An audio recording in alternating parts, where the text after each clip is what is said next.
माननीय केंद्रीय मंत्री सड़क परिवहन एवं राजमार्ग तथा सूक्ष्म लघु एवं मध्यम उद्यम मंत्रालय भारत सरकार आदरणीय नितिन गडकरी जी, इस कार्यक्रम में उपस्थित बिहार के माननीय उप मुख्यमंत्री श्री तारकिशोर प्रसाद जी, माननीय उप मुख्यमंत्री श्रीमती रेणु देवी जी, केंद्रीय मंत्री श्री राजकुमार सिंह आर.के. सिंह जी, इस कार्यक्रम में उपस्थित सेवानिवृत्त जनरल वी.के. सिंह जी जो केंद्रीय राज्य मंत्री सड़क परिवहन राजमार्ग मंत्रालय हैं। यहाँ उपस्थित इस कार्यक्रम में उपस्थित श्री अश्विनी कुमार चौबे जी, केंद्रीय राज्य मंत्री स्वास्थ्य एवं परिवार कल्याण विभाग, अवधेश नारायण सिंह जी जो कार्यकारी सभापति बिहार विधान परिषद के हैं। इस कार्यक्रम से जुड़े हुए बिहार सरकार के माननीय मंत्री ऊर्जा विभाग श्री विजेंद्र प्रसाद यादव जी, माननीय मंत्री पथ निर्माण विभाग एवं स्वास्थ्य विभाग श्री मंगल पांडे जी, माननीय मंत्री कृषि सहकारिता एवं गन्ना उद्योग विभाग बिहार सरकार श्री अमरेंद्र प्रताप सिंह जी, पाटलिपुत्र के माननीय सांसद श्री रामकृपाल यादव जी, बढ़ारा के माननीय विधायक श्री राघवेंद्र प्रताप सिंह जी, संदेश की माननीय विधायक श्रीमती किरण देवी जी, इस कार्यक्रम में उपस्थित सभी माननीय विधायकगण, विधान पार्षदगण, सभी जनप्रतिनिधिगण, सम्मानित नेतागण और इस कार्यक्रम में उपस्थित बिहार के मुख्य सचिव श्री दीपक कुमार जी, अपर मुख्य सचिव पथ निर्माण विभाग अमृतलाल मीना जी, एनएचएआई के सदस्य प्रशासन श्री आलोक जी, क्षेत्रीय पदाधिकारी एनएचएआई श्री कर्नल चंदन वत्स जी, इस कार्यक्रम में उपस्थित केंद्र सरकार और राज्य सरकार के सभी अधिकारीगण, विशिष्ट अतिथिगण, प्रिंट एवं इलेक्ट्रॉनिक मीडिया के सभी प्रतिनिधिगण, बहनों एवं भाइयों, मैं सबसे पहले माननीय नितिन गडकरी जी को मैं विशेष तौर पर धन्यवाद देता हूं कि उन्होंने आज एक जिस कार्यक्रम की शुरुआत की है, कोइलवर पुल के 6 लेन का लोकार्पण किया है। ये बहुत उपयोगी है और सब लोग इसके बारे में बोल चुके हैं, क्योंकि जो भी पुराना पुल था अंग्रेजों के जमाने में ही बना था कोइलवर पर 158 साल पहले, और उससे ही रेल सह सड़क पुल था और उसका बहुत उपयोग होता रहा है और जितना इसमें ट्रैफिक जाम होता रहा ये सबको मालूम है। काफी देर रोक रोक करके दोनों तरफ गाड़ियों को रखा जाता है, ये सबको मालूम है। इसलिए वहां पर तो नए पुल का निर्माण होना बहुत जरूरी था। 6 लेन पुल की मंजूरी मिल गई, जो पटना से बक्सर तक का 4 लेन सड़क बन रहा उसी सिलसिले में, तो ये बहुत अच्छा हुआ काम। और मैं आपको बता देना चाहता हूं कि इतना उपयोगी है कि हम खुद ही कई बार जाकर के इसको हम देखते रहे। जो पुल का निर्माण हो रहा था हम उसको जा करके पिछले वर्ष भी 2 बार हम जाकर वहां देखें कि जो निर्माण कार्य हो रहा है। हम लोगों को यही था कि जल्दी से जल्दी हो। अब 3 लेन हो गया और बाकी का 3 लेन भी जो आपने बता दिया है कि 6 महीने के अंदर लगभग मई तक ये काम पूरा होगा, बहुत उपयोगी होगा। और जो कुछ भी काम आगे चल रहा है 4 लेन का पटना से बक्सर तक का, वो काफी उपयोगी है। और हम लोग ये बता देना चाहते हैं आप सब लोगों को कि जो कुछ भी एलिवेटेड पथ की स्वीकृति आपने दे दी, इसके लिए हम कितना लगातार बोलते रहे कि ये दानापुर से लेकर के बिहटा तक एलिवेटेड पथ ही बनना चाहिए, क्योंकि इसके लिए जितनी बात लोग कर रहे थे, कोशिश कर रहे थे कि 4 लेन इधर बनाएंगे, उसके लिए तो एक्विजिशन नहीं हो पा रहा, कुछ भी नहीं हो पा रहा था। तो सब कुछ दिक्कतें थी और हमने बार बार इसको लेकर के कहा था, तो आपने इसको अंततोगत्वा स्वीकार कर लिया। शुरू में जो आपके अधिकारी थे उस समय वो इसको बार बार नकार रहे थे, और ये जो हमारे मुख्य सचिव है ये भी इस काम को देखते रहे, पहले केंद्र सरकार में थे। तो इन लोगों ने भी बहुत प्रयास किया और अंततोगत्वा इसको जो एलिवेटेड पथ को स्वीकार कर लिया है, ये बहुत उपयोगी हुआ। और आप सबको मालूम है कि बिहटा में जो एयरपोर्ट है और जो वो तो बना हुआ है इसका एयरफोर्स का, लेकिन अब उसके साथ साथ उसमें एक सिविल एयरपोर्ट का भी काम शुरू हुआ है। राज्य सरकार ने उसके लिए जो भी जमीन देना था उपलब्ध करा दिया है। तो अब वहां पर जो एयरपोर्ट बनेगा पटना के अलावे, तो लोगों को यहां से वहां पहुंचने में बहुत सुविधा होगी। तो अब एलिवेटेड पथ के लिए जो भी करना है, जमीन के एक्विजिशन का कुछ भी काम वो तेजी से चल रहा वो हो जाएगा। और उसके आगे 4 लेन तक वो बिहटा तक चलेगा, उसके आगे तक चलेगा। ये आप जहां तक बनवा चुके हैं 4 लेन चलेगा वहां तक, और उसके लिए भी काम सब चल रहा। तो ये बहुत खुशी की बात है और बहुत उपयोगी सड़क है, इसके लिए हम धन्यवाद देते हैं। और आपने आज सड़कों के निर्माण के बारे में जो हमने अनुरोध किया था पिछली बार, जो आप इसी साल जो जुलाई महीने में आपने योजनाओं का किया था, जो गांधी सेतु का उसका जो काम शुरू किया था, एक हिस्सा उसका जो बन करके तैयार हुआ है, तो उसके उस सिलसिले में ही सारी बातों पर चर्चा हुई थी। हमने इस बात का जिक्र किया था और आप लोगों ने इसको स्वीकार कर लिया। मुजफ्फरपुर, बरौनी, मोकामा, मुंगेर, खगड़िया, पूर्णिया, मुजफ्फरपुर, सीतामढ़ी 4 लेन चौड़ीकरण के लिए, इसके लिए हम बहुत बहुत आपको धन्यवाद देते हैं। और ये जो आप लोगों ने तय कर दिया है, जो हम लोगों की इच्छा थी कि लखनऊ से गाजीपुर जो पूर्वांचल एक्सप्रेसवे विकसित किया जा रहा, तो इसे बक्सर तक विस्तारित किया जाए, और इसके लिए भी आपने कह दिया। तो मैं तो इन सब चीजों के लिए आपको हृदय से बधाई देता हूं। और एक कहा था बक्सर से बनारस तक का संपर्क, अगर वो भी संभव हो तो उसको देख लीजिएगा, क्योंकि बहुत ज्यादा लोगों का रिश्ता होगा।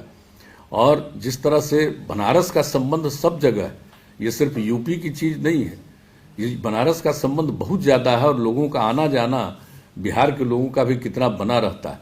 तो अगर और कोई एक नजदीक का रास्ता बन जाए तो उस पर भी ध्यान देने के लिए, तो इस पर भी आप लोगों ने डीपीआर तैयार करने की बात कर दी है। हम इसके लिए भी आपको धन्यवाद देते हैं। और एक चीज जो आपने कहा है कि जो कुछ भी किया जा रहा है, और अभी आपने जो बहुत सारा काम करवा दिया, और आदरणीय प्रधानमंत्री जी ने जो इसके बारे में योजनाओं का शिलान्यास कर दिया है, तो वो सबको मालूम है कि कितना उपयोगी है।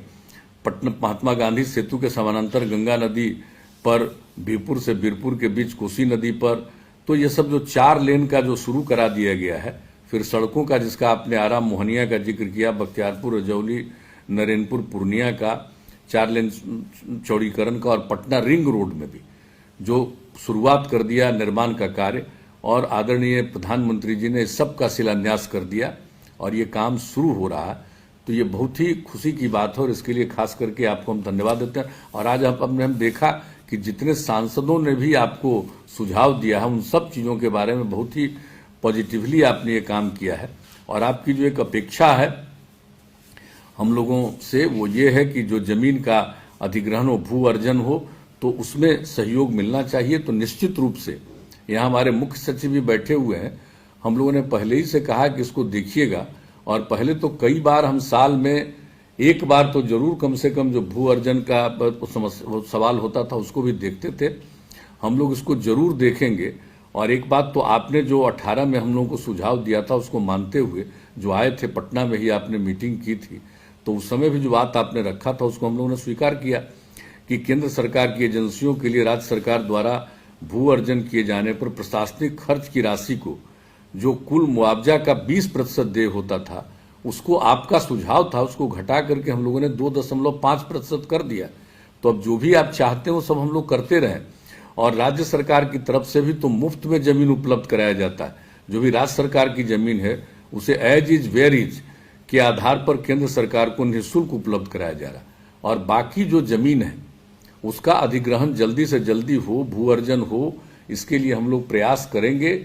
और जो सबसे बड़ी समस्या बिहार की हो गई है, आप जानते हैं कि इतनी घनी आबादी है बिहार में, और जो विकास के लिए हम लोगों ने काम किया है पिछले 15 वर्षों से, अब हर चीज की कीमत इतनी बढ़ी है और लोगों की उम्मीदें जो बढ़ती रही हैं, जितनी सड़कें बन गई। अभी तो केंद्र सरकार की तरफ से जो घोषणा किया गया उसके आधार पर जो 50,000 करोड़ से भी ज्यादा की योजनाओं का जिक्र किया गया था, उससे भी ज्यादा कई जगहों पर जो जोड़ दिया गया। खास करके जो हम इसके लिए आपको धन्यवाद देते हैं कि कई काम जो आप लोगों ने करवा दिया। तो ये सब काम तो हो ही रहा है हर तरह से। जो विक्रमशिला सेतु के लिए भी हमने जो अनुरोध किया था, जब आए थे 17 में आप, प्रधानमंत्री जी और आप दोनों, तो उस समय भी हमने ये अनुरोध किया था। तो विक्रमशिला वाला भी प्रधानमंत्री जी ने इसका उद्घाटन शिलान्यास कर दिया। तो ये सब काम तो हो ही रहा है। और राज्य सरकार की तरफ से भी आपको हम बता देना चाहते हैं कि हम लोगों की तरफ से भी कितना ज्यादा काम किया जा रहा है। और बिहार सरकार ने राज्य पथ निर्माण के लिए विभाग के माध्यम से, जो राज्य उच्च पथ हो या पथ निर्माण विभाग के जो दूसरे सड़कें हो, इन सबों के और पुलों के निर्माण के लिए राज्य सरकार ने 54,000 करोड़ रुपया से ज्यादा खर्च खुद भी किया। और हम लोगों का लक्ष्य है कि बिहार की राजधानी पटना पहुंचने के लिए जो दूर दराज इलाके हैं वहां से चलकर, शुरू में हमारा था कि 6 घंटे में पहुंच जाए, वो लक्ष्य पूरा कर लिया हम लोगों ने। तो अब कर दिया है कि 5 घंटे में हम पहुंचे। तो तो इसके लिए बहुत सारा काम राज्य सरकार की तरफ से किया जा रहा है और केंद्र सरकार के द्वारा जो किया जा रहा है, इसको मिला करके तो बिहार का और ज्यादा सड़कों के क्षेत्र में काफी बेहतर स्थिति होगी। लेकिन वही जो विकास के इतने काम हुए और होते रहे, उसके चलते जमीन की कीमत बढ़ती चली जा रही। तो कई बार ये देखा गया है कि क्लैश हो जाता है। जो बात राज्य सरकार की तरफ से कहा जाता है कि भाई इसका थोड़ा जमीन का बढ़ा दीजिए किसानों को, एक लगता रहता है कि वो देने को ही तैयार नहीं होता। तो उसकी कैटेगरी को देखते हुए तो हम आग्रह करेंगे कि थोड़ा सा अपने यहाँ इसमें उदारता बरतिए। और कई जगहों पर तो हम लोगों को देना पड़ा है पैसा, यानी अगर देना है तो अगर केंद्र सरकार देगी, उसके अलावे अगर बिना और कुछ दिए हुए लोग तैयार नहीं होगा तो राज्य सरकार को करना पड़ता है कहीं कहीं जगहों पर। तो हम तो यही आग्रह करेंगे कि केंद्र सरकार की तरफ से भी जो राज्य की जमीन है उसकी जो कीमत है उसको देखते हुए थोड़ा इस पर जरूर ध्यान दीजिएगा। और हम आपको आश्वस्त करना चाहते हैं कि निश्चित रूप से हम लोग देखेंगे, क्योंकि जितना जल्दी सड़क का और पुल का निर्माण हो उतना ही जल्दी बहुत अच्छी प्रगति होगी। और जो भी आपने अपना जो अन्य विभाग के बारे में जो चर्चा कर दिया, सूक्ष्म लघु और मध्यम उद्यम मंत्रालय, पिछली बार भी आपसे पूरी बातचीत हो गई है। तो हम लोगों ने तो एग्री, जो इसके लिए पॉलिसी है तो उस पॉलिसी में भी रिफॉर्म कर दिया। और जो आप कह रहे हैं इसके लिए तो हम लोग पहले 10 ईयर में प्रयास किया था और वो केंद्र में गया हुआ था। उस समय जो सरकार थी यूपीए की, उन लोगों ने माना ही नहीं था हम लोगों की बात। आप जिस बात को आप कह रहे हैं, अगर आप चाहिएगा तो कभी अभी जो कोरोना वाला चक्कर खत्म हो जाएगा तो दिल्ली आएंगे तो हम तो पुराना कागज आपको सुपुर्द करेंगे कि किस प्रकार से केंद्र सरकार को हम लोगों ने अनुरोध किया था फर्स्ट 10 ईयर में। और लोग आकर के 22,000 करोड़ रुपए का पूंजी लगाना चाह रहे थे दूसरे लोग, और वैसे व्यक्ति तो अब जीवन में नहीं रहे। उनका सीधा का सीधा संबंध श्रद्धेय अटल जी से रहता था, अटल जी से बहुत प्रभावित होते थे। तो उस जमाने में जब उनके साथ हम लोग थे, उस समय से जानते थे ऐसा व्यक्ति आकर के ये काम बिहार में करना चाहते थे, लेकिन केंद्र वाले एकदम तैयार नहीं हुए थे। अब आजकल तो कई तरह की बात वो लोग करते रहते हैं, लेकिन वो नहीं तैयार हुए थे। और आज मुझे इतनी खुशी है कि आप उन सब चीजों के बारे में कह रहे हैं और हम लोगों को कह रहे हैं। तो मुझको तो आज आपकी बात सुन करके इतनी प्रसन्नता हुई है कि जो चीज हम लोग पहले ही टर्म में चाहते थे, अब चलिए चौथे टर्म में हम लोग करा पाएंगे।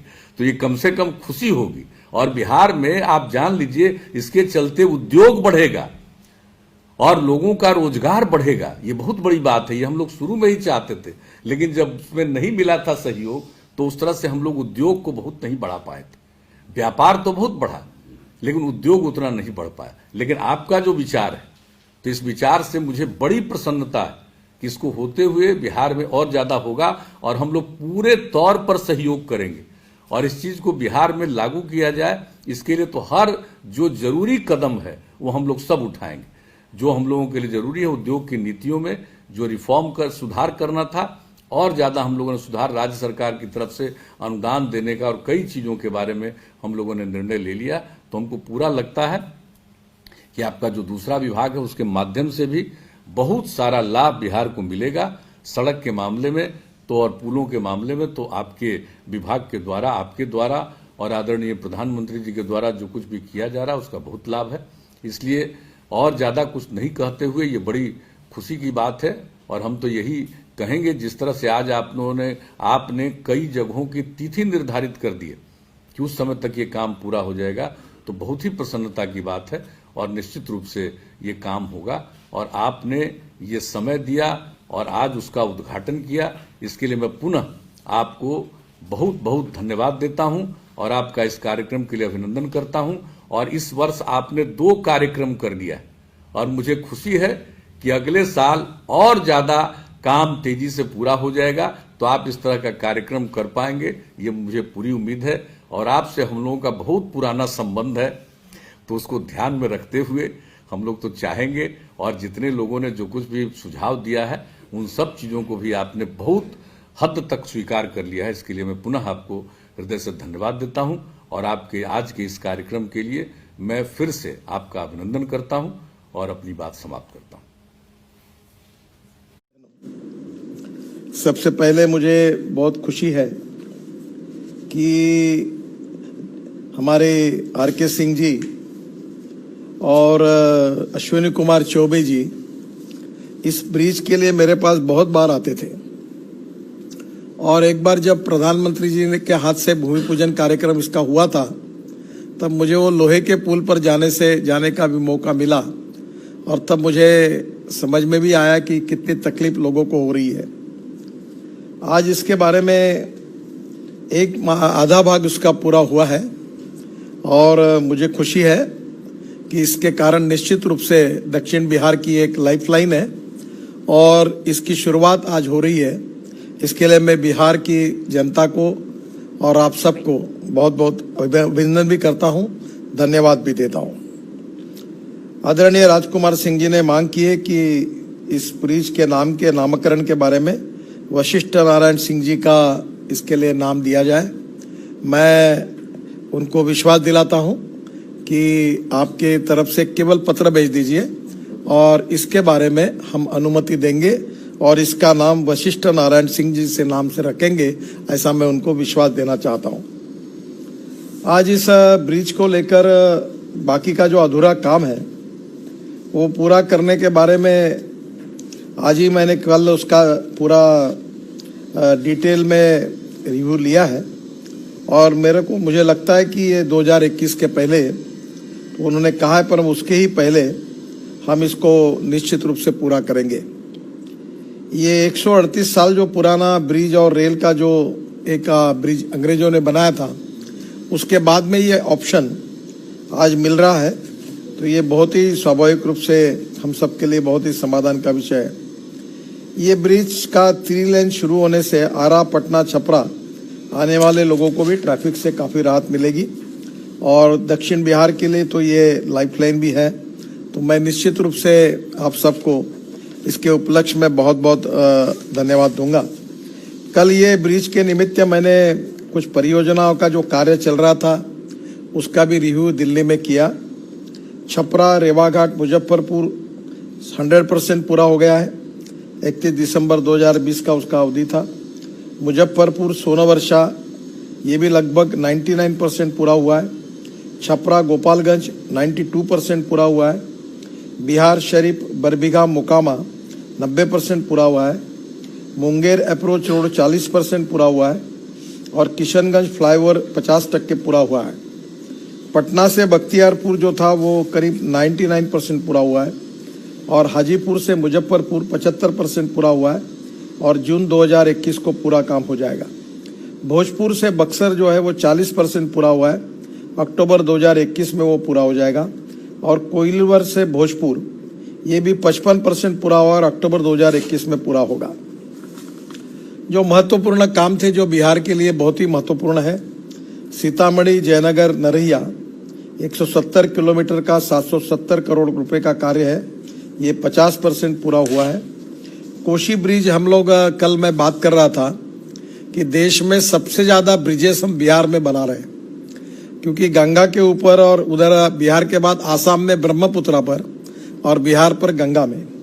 कोशी ब्रिज का जो था 4 लेन में, ये करीब 1500 करोड़ का काम है, टेंडर हो गया है, और ये 2023 में कोशी ब्रिज निश्चित रूप से पूरा होगा, जिससे भागलपुर, मधेपुरा के बीच संपर्क सुगम होगा। इसके साथ साथ विक्रमशिला ब्रिज भी बहुत महत्वपूर्ण है, और जिसकी कीमत 1110 करोड़ रुपए है। 4 किलोमीटर लंबे ब्रिज का इसका भी टेंडर हो गया है, और ये भी निर्माण 2024 के पहले हो जाएगा। ये ब्रिज भागलपुर और नोक्शिया को जोड़ेगा।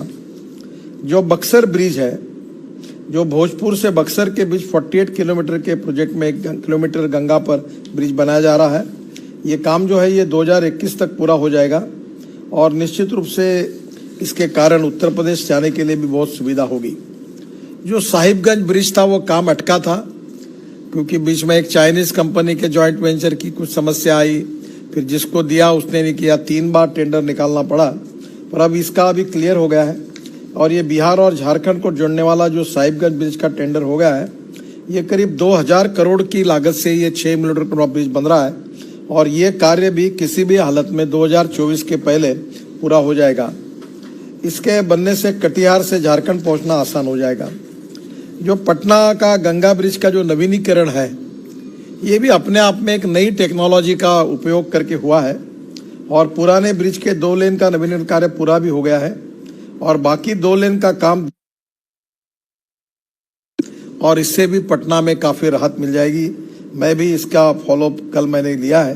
करीब 1800 करोड़ रुपए इसके ऊपर हम खर्चा कर रहे हैं और 66,000 मीट्रिक टन स्टील स्ट्रक्चर इसके लिए हमने उसके लिए बना रहे हैं। और ये भी बहुत ही इम्पोर्टेंट है, लाइफलाइन है। ये भी निश्चित रूप से एक अलग प्रकार का काम इसमें हुआ है और ये भी काम की मैंने कल रिव्यू किया, ये भी निश्चित रूप से हो जाएगा। जो गंगा पर एक नया ब्रिज हम बना रहे हैं 3000 करोड़ का, 4 लेन का नया ब्रिज बना रहे हैं, उसका एग्रीमेंट अक्टूबर 2020 को साइन हुआ था। जनवरी से उसका काम शुरू हो जाएगा और मार्च 2024 तक ये पुल बन जाएगा। देश में ये पहला ऐसा ब्रिज बन रहा है जिसमें 242 मीटर का स्पैन होगा और इसके नीचे से जहाज भी निकल सकेंगे। तो ये ब्रिज की कीमत करीब 3000 करोड़ है। पटना में ही ये जो ब्रिज बन रहा है ये अपने आप में भी एक बहुत बड़ा है। अश्विनी जी ने जिसका उल्लेख किया था, अयोध्या से जनकपुरी नेपाल तक राम जानकी मार्ग का जो निर्माण हो रहा है, उसमें बिहार में 2700 करोड़ रुपए की लागत से राम जानकी मार्ग में 240 किलोमीटर का हिस्सा के कार्य का निर्माण हो रहा है। 177 किलोमीटर का कार्य चल रहा है और इसे जून 2021 तक पूरा किया जाएगा। और सीवान से मसरत तक के 40 किलोमीटर के मार्गों को 4 लेन बनाने हेतु डीपीआर भी बन गया है और जमीन अधिग्रहण का भी कार्य शुरू हो रहा है। ये निश्चित रूप से बहुत महत्वपूर्ण भी है और ये राम जानकी मार्ग को पूरा करना ये हमारी जिम्मेदारी भी है। जहाँ तक आज का ये ब्रिज है, इसमें भी ये ब्रिज के निर्माण में मैं निश्चित रूप से आदरणीय आर.के. सिंह साहब का महत्व मुझे बार बार समझाया और ये बाकी का काम भी ये 2021 तो बोल रहे हैं, पर मैं उसके पहले ही उनको कहा है कि 6 महीने में इसको पूरा करो, ऐसा कहा है। तो बाकी का आगे का काम जो है वो पूरा होगा और उसके कारण जब पूरा ब्रिज पूरा हो जाएगा तो निश्चित रूप से इससे काफ़ी राहत मिलेगी। आदरणीय मुख्यमंत्री जी ने मुझे कुछ बातों का सुझाव दिया था, उसके लिए भी कल मैंने अपने मीटिंग में भर के कुछ निर्णय किए हैं। आदरणीय मुख्यमंत्री जी और माननीय सांसद श्री राजीव प्रताप रूडी जी की तरफ से उत्तर प्रदेश में बन रहे पूर्वांचल एक्सप्रेसवे का लाभ बिहार को मिल सके, इसके लिए बेहतर कनेक्टिविटी का सुझाव उन्होंने दिया था। हमने उसको स्वीकार कर लिया है और इसके लिए भरौली बक्सर से हैदरिया तक पूर्वांचल एक्सप्रेसवे को जोड़ने के लिए 4 लेन एलिवेटेड रोड बनाने का फैसला किया है। 17 किलोमीटर लिंक रोड के निर्माण के लिए जून 2021 तक डीपीआर बन जाएगा और इस मार्ग के बनने से पटना से उत्तर प्रदेश जाना आसान हो जाएगा। माननीय मुख्यमंत्री जी का दूसरा प्रस्ताव मोकामा मुंगेर मार्ग के चौड़ीकरण का है। उसमें मैं बताना चाहूँगा कि उनके सुझाव को स्वीकार कर 70 किलोमीटर का मार्ग को 4 लेन चौड़ीकरण के लिए डीपीआर भी बनने के आदेश दिए हैं। वो डीपीआर बन रहा है और जो अप्रैल 2021 तक पूरा हो जाएगा। माननीय मुख्यमंत्री जी ने मुजफ्फरपुर बरौनी मार्ग के चौड़ीकरण के प्रस्ताव को भी जो दिया है उसको भी हमने स्वीकार किया है और इस मार्ग पर ट्रैफिक अधिक है, सड़क दुर्घटनाएं भी हो रही है और इसलिए हमें इसके 4 लेन चौड़ीकरण का काम जल्दी ही शुरू कर देंगे। माननीय मुख्यमंत्री जी ने खगड़िया पूर्णिया मार्ग को 4 लेन चौड़ीकरण का भी सुझाव दिया है, उसे भी हमने स्वीकार कर लिया है और इसका डीपीआर का काम अप्रैल 2021 तक पूरा हो जाएगा। इस मार्ग के चौड़ीकरण से Dalkola Guwahati east west corridor जाना आसान हो जाएगा। माननीय मुख्यमंत्री जी ने मुजफ्फरपुर सीतामढ़ी सोनवर्षा मार्ग NH 77 को 4 लेन बनाने का जो प्रस्ताव दिया है वह राम जानकी मार्ग का हिस्सा है और उसके चौड़ीकरण की योजना बनी हुई है तथा इसका डीपीआर मई 2021 तक बन जाएगा और इस मार्ग में चौड़ीकरण से जनकपुर धाम नेपाल जाना आसान हो जाएगा। मैं मुख्यमंत्री से एक ही आग्रह करूंगा कि भूमि अधिग्रहण के कार्य में आपके लेवल पर रिव्यू करके आप और गति दीजिए ताकि हम जल्दी ही ये कार्य कर सकेंगे, क्योंकि हमारे पास रोड और ब्रिजेज बनाने के लिए पैसे की कोई कमी नहीं है। आप केवल रोड एक बार मुझे लैंड एक्विजिशन करा दीजिए, मैं आप बिल्कुल निश्चित रूप से उसको करूंगा। हमारे सांसदों ने भी जो प्रस्ताव दिए थे उसमें से राजीव प्रताप रूडी जी ने 3 कामों के बारे में मुझे ध्यान दिया है। एक खिलगंज बाईपास बनाने का जो प्रस्ताव दिया गया है उसके लिए 200 करोड़ की लागत से 7 किलोमीटर का नया बाईपास बनाया जाएगा। इसका अलाइनमेंट हो गया है और बाईपास का काम मार्च 2021 में शुरू हो जाएगा और इस बाईपास को बनने से बलिया से आने वाला ट्रैफिक शहर के बाहर निकल जाएगा। छपरा से रेवा घाट पर नया पुल बनाने का प्रस्ताव आया है, उसके लिए NHAI द्वारा DPR बनाया जा रहा है। छपरा बाईपास को 6 लेन करने का जो सुझाव दिया है राजीव जी ने, उसका हमने DPR बनाने के लिए मैंने कल आदेश दिया है। शेरपुर दिघवारा में जो नया पुल बनाने का प्रस्ताव रूडी जी ने दिया है, वह पुल पहले से ही योजना में है और यह पुल पटना रिंग रोड पैकेज 2 का पार्ट है और 3,500 करोड़ रुपए की लागत से 9 किलोमीटर लंबे पुल का काम अप्रैल 2021 तक शुरू हो जाएगा, ऐसा मैं राजीव प्रताप रूडी जी को विश्वास दिलाता हूँ। आदरणीय केंद्रीय राज्य मंत्री और मेरे सहयोगी RK सिंह जी ने भी जो मेरे पास कार्यक्रम के पहले ही कुछ बातों का जिक्र करके प्रस्ताव दिए थे, उसकी कल मैंने मीटिंग लेकर उसके भी निर्णय किए हैं। सासाराम आरा पटना के बीच में जो ग्रीनफील्ड अलाइनमेंट को लेकर जो सुझाव दिया गया है, इसमें आपके सुझाव को ध्यान में रखते हुए नया अलाइनमेंट किया गया है और पटना आरा सासाराम तक 95 किलोमीटर ग्रीनफील्ड मार्ग की जो योजना है, उसमें आसपास के सभी कस्बों क्षेत्रों को कनेक्टिविटी देने की योजना के बारे में मैंने सूचना दी है और आपने जैसी सूचना की थी वो कनेक्टिविटी सबको मिल जाएगी, ये मैं आपको विश्वास दिलाता हूँ। आरा रिंग रोड का जो प्रस्ताव आपने दिया है, उसमें 3 परियोजना पर चल रहे काम से आरा में 90% रिंग रोड बन जाएगा। अब कायम नगर से बामपल्ली तक 10.4 किलोमीटर बाईपास का काम भी चल रहा है। बामपल्ली से आसनी तक 4.5 किलोमीटर का बाईपास भी बन रहा है और आसनी से पत्तर तक 3.8 किलोमीटर का बाईपास बन रहा है, तो निश्चित रूप से ये भी आपकी बात हो जाएगी। हमारे सांसद बेतिया के डॉक्टर संजय जायसवाल जी के द्वारा प्रस्ताव दिया है कि उन्होंने मुझे जो दिया था उसको मैं बताना चाहूँगा कि NH 727 में उत्तर प्रदेश के सेवराई से गंडक नदी को पार करके बेतिया तक 39 किलोमीटर सड़क का अलाइनमेंट हो गया है और 1200 करोड़ की लागत वाली इस सड़क का काम जून 2021 में शुरू हो जाएगा, ऐसा संजय जायसवाल जी को विश्वास दिलाता हूं। भागलपुर सांसद अजय मंडल जी की तरफ से जिस सड़क की तरफ ध्यान दिला गया है, उसमें मैं बताना चाहूँगा कि मुंगेर भागलपुर मिर्जा चौकी तक की सड़क को हम 1040 करोड़ खर्चा करके बनाने का फैसला ले चुके हैं। इसका DPR बन रहा है और मार्च 2021 तक इसके निर्माण कार्य का शुरुआत हो जाएगी। औरंगाबाद सांसद सुशील कुमार सिंह जी ने औरंगाबाद से पटना तक की सड़क को 4 लेन करने का प्रस्ताव दिया है। मैं बताना चाहूँगा कि भारतमाला परियोजना में औरंगाबाद, पटना, मुजफ्फरपुर, दरभंगा तक मैंने 7,700 करोड़ की लागत से 350 किलोमीटर की 4 लेन ग्रीनफील्ड हाईवे बनाने का फैसला किया है और इसका DPR बन रहा है। मेरे हिसाब से ये 7,700 करोड़ का हाईवे, ये शायद देश में पहला ही इतना बड़ा प्रोजेक्ट होगा रोड का कि जिसको अभी हमने मंजूरी दी है। सासाराम के सांसद छेदी पासवान जी ने सोन नदी में नौटा के पास ब्रिज बनाने का जो प्रस्ताव दिया गया है, उसे CRF में स्वीकृति दे दी गई है। राज्य सरकार से विस्तृत कार्य योजना आते ही ब्रिज निर्माण को मंजूरी दी जाएगी। वाराणसी से औरंगाबाद तक जो 192 किलोमीटर का 6 लेन बनाने का काम में चल रहे देरी के बारे में भी वहां के सांसद ने मुझे तकरार दी है। उस संबंध में बताना चाहूँगा कि इसमें भू अर्जन की देरी एवं कंसेशनरी की वित्तीय स्थिति कमजोर होने के कारण कार्य समाप्त नहीं किया जा सका।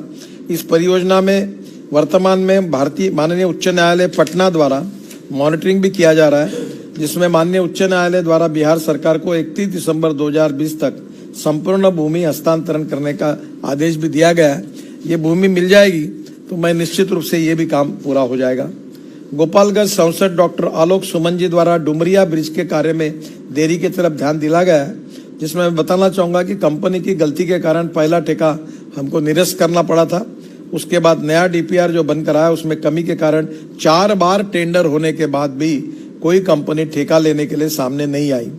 इसलिए अब फिर से DPR बनवाकर उसका 2021 तक काम, मैं खुद अभी सभी लोगों को इसके टेक्निकल डिटेल्स को लेकर बुला रहा हूँ और मैं इसका अलग से एक बार अध्ययन करूंगा और इसमें क्या मार्ग निकल सकता है वो निकालूंगा। डॉक्टर आलोक सुमन जी को मैं विश्वास देता हूं। राज्यसभा के सांसद राकेश सिन्हा जी ने बेगूसराय में गंगा नदी पर मटियानी शामों के पास ब्रिज बनाने का प्रस्ताव दिया गया है, उसमें NHAI का अध्ययन करके DPR बनाने के लिए कह दिया गया है। राज्यसभा सांसद सतीश दुबे जी कल मेरे घर पर भी आए थे और उन्होंने पश्चिम चंपारण के टोल प्लाजा में जो गन्ने के ट्रैक्टर के बारे में जो सूचना दी थी कि वहाँ टोल लिया जाता है, उसका ऑर्डर निकालकर गन्ना लेकर जो ट्रैक्टर जाएंगे उनको टोल की मुक्ति भी दी गई है और ठेकेदार को भी नोटिस दिया गया है और उसके खिलाफ सख्त कार्रवाई की जाएगी। उन्होंने जो आरओबी का काम बताया था सतीश दुबे जी ने, उसका भी मार्ग निकाला गया है और वो भी काम निश्चित रूप से जल्दी हो जाएगा। मैं फिर से एक बार आदरणीय मुख्यमंत्री जी को बहुत बहुत धन्यवाद देता हूं और निश्चित रूप से बिहार की परिस्थितियां काफ़ी विकास की ओर बढ़ रही है। आदरणीय मुख्यमंत्री जी बिहार को सुखी समृद्ध संपन्न राज्य बनाने का जो उनका संकल्प है उसमें इंफ्रास्ट्रक्चर बहुत महत्वपूर्ण है, water, power, transport and communication, और इसलिए रोड सेक्टर में अच्छा कार्य करके हम बिहार के वो निश्चित रूप से जो विकास का जो उनका सपना है वो निश्चित रूप से पूरा होगा, ऐसा विश्वास दिलाता हूं। एमएसएमई जो मेरे पास है उसके बारे में भी मैंने उनसे जिक्र भी किया था, उन्होंने भी किया था।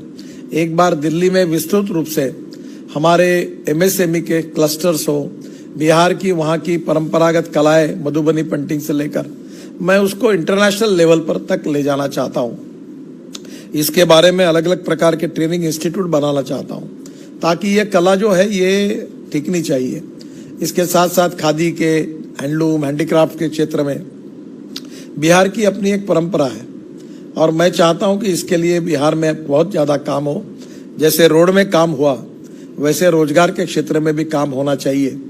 मैं आग्रह से मुख्यमंत्री जी और एक बात कहूंगा, बहुत बार मैं आपको कह चुका हूं कि इस समय देश में इथेनॉल की कमी है और जो मक्का है, कॉर्न, उसकी मार्केट प्राइस और इंटरनेशनल प्राइस से हमारी एमएसपी 1700 रुपये क्विंटल है और मार्केट 1100 तक आया है।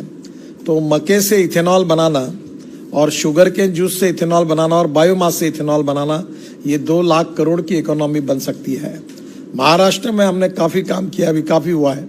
अभी हमारे पेट्रोल में 10% डालने के लिए हम अभी भी वो देश में दे नहीं पा रहे, उसके लिए 1600 करोड़ लीटर की आवश्यकता है और हम केवल 450 करोड़ लीटर इथेनॉल बना पा रहे हैं। मैं आपसे अनुरोध करूंगा, अब तो डीजल में 10% डालेंगे तो ये करीब 4000 करोड़ लीटर हो जाएगा और हमारे देश में 2 लाख करोड़ की इथेनॉल की इकोनॉमी बनेगी। ये 2 लाख करोड़ की इकोनॉमी बनाने के लिए इसलिए मैं आग्रह कर रहा हूँ कि मेरे भी क्षेत्र में किसान आत्महत्या करते हैं और मैंने अभी इथेनॉल में काफ़ी हमने यहाँ काम किया। तो कौन से, शुगर केन जूस से और बायोमास से अगर इथेनॉल बनेगा तो स्वाभाविक रूप से बिहार की इकोनॉमी बदल जाएगी। अब जो चावल है, हमारे पास 280 लाख टन स्टॉक में पड़ा हुआ है, इस साल और चावल आएगा। हम पूरे वर्ल्ड को चावल दे सकते, इतना चावल हमारे पास है और इसलिए अब सरकार ने चावल से भी इथेनॉल बनाने की अनुमति दी है। मेरा आपसे अनुरोध है कि इथेनॉल की कम से कम 100 फैक्ट्री बिहार में आप खोलिए। जितना बनाएंगे उतना भारत सरकार और ऑयल कंपनी खरीदने के लिए तैयार है। जितनी आपकी क्षमता है उससे ज़्यादा ज़रूरत है और मैंने ट्रांसपोर्ट मंत्री होने के नाते अब इथेनॉल के पंप को भी अनुमति मिल गई है और टीवीएस और बजाज ने केवल 100% किसानों ने तैयार की हुई इथेनॉल की बाइक भी लॉन्च की है।